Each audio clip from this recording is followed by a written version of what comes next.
any power in the world. I know the supreme power, the kingdom of God. పరమందు ఆ ఉన్న శక్తిని భూమి మీదకి దించి మన హక్కులను మనం సాధించుకోవడానికి ప్రార్థన ఎంతైనా అవసరము మనకి అని నేను ప్రభు పేరట మనం చేస్తున్నాను. The power of God to change the destiny of this nation for the glory of the Lord.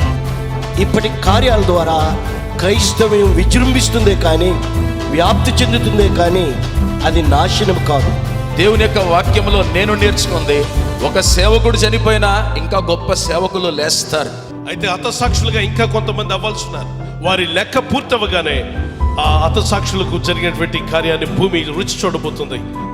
మొన్న స్టెయిన్స్, నిన్న కాంచమాల్, ఈరోజు సంజీవులు గారు.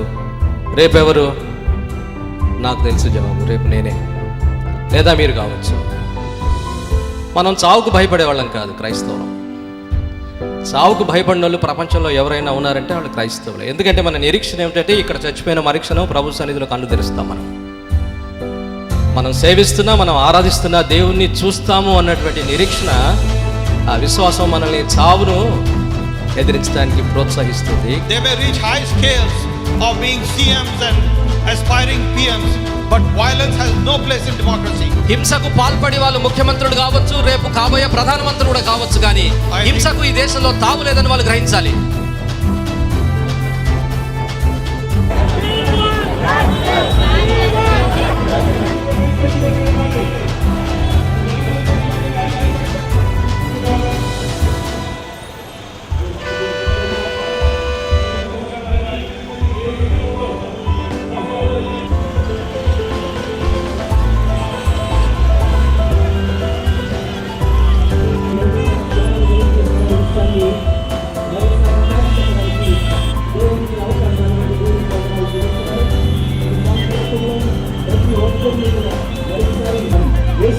ద్వారా తప్ప మానవ జాతికి శాంతి సమస్యలు